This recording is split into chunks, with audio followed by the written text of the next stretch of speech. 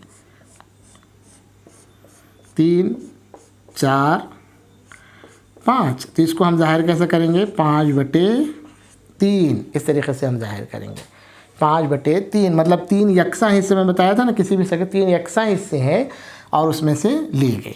अब देखो, ये इसको सिर्फ इसका अगर आप कसर लेंगे तो क्या होगा? सिर्फ इसके अगर हम कसर लेंगे तो क्या होगा? 3/3। 3/3 मतलब 3 में के 3 हिस्से, 3 में के 3 हिस्से। और इसका कसर क्या होगी? 2/3, है ना, यानी 3 में के 2 हिस्से। तो आप ऐसे भी इसको ज़ाहिर कर सकते हैं कि 3 में के 3 मतलब क्या हो रही है? एक पूरा हो रहा। एक क्या हो रहा? पूरा हो रहा। इसी को आप ऐसा ज़ाहिर करते हैं कि एक पूरा 2/3। ऐसे भी हम इसको ज़ाहिर कर सकते हैं, ठीक है। आगे हम कसरों की किस्मों में और पढ़ेंगे कि ये क्या है। तो कसरों को शक्लों में हम ज़ाहिर कर सकते हैं। मैं बताया आपको कि शक्लों में इस तरीके से भी आप ज़ाहिर कर सकते हैं। ये क्या हो गया? 3/3 और ये 2/3। मतलब कितना है कुल मिलाकर ये? अगर आप इसको पूरा मुकम्मल एक साथ ज़ाहिर करना है आपको, तो ये हो गया 5/3। मतलब इस जैसे 3 हिस्से, ठीक है। तो आपको करना क्या है? आप 10 कसर मैं यहाँ पर आपके लिए दे रहा हूँ। आप उसको क्या कीजिए? अपनी बयाज में शक्लों में ज़ाहिर कीजिए। 2/3 या शक्ल में उसको ज़ाहिर करने से मैंने बताया, एक शक्ल, कोई भी एक शक्ल लीजिए, आप रोटी की शक्ल लीजिए या चॉकलेट बनाइए या कुछ भी एक शक्ल बनाकर उसमें से ज़ाहिर कीजिए। 2/3, 10/4, 8/7, 6/10, 2/4, ठीक है। बस ऐसी कसर आप बनाइए और उसको क्या कीजिए? अपने बयाज में शक्लों में क्या कीजिए? उसको ज़ाहिर कीजिए। और उसके बाद फिर उसका शुमार कुनिंदा क्या है और नसब नुमा क्या है ये भी लिखिए। जैसे यहाँ पर उसकी शक्ल आप बनाएंगे और यहाँ पर लिखेंगे शुमार कुनिंदा कितना है? 2। नसब नुमा कितना है? नसब नुमा है 3, है ना। अब इसकी अगर शक्ल बनाओ बोले तो क्या बनाएंगे? एक कोई भी चीज़ लेंगे और उसके 3 हिस्से करेंगे। कुल 3 हिस्से हैं और उसमें के कितने हिस्से ज़ाहिर करेंगे? 2 हिस्से ज़ाहिर करेंगे। तो ये क्या हो गया? 2/3 हो गया। शुमार कुनिंदा 2 और नसब नुमा 3। ऐसे इन सब कसरों के आपको क्या करना है? शक्लों में इसको ज़ाहिर करना है।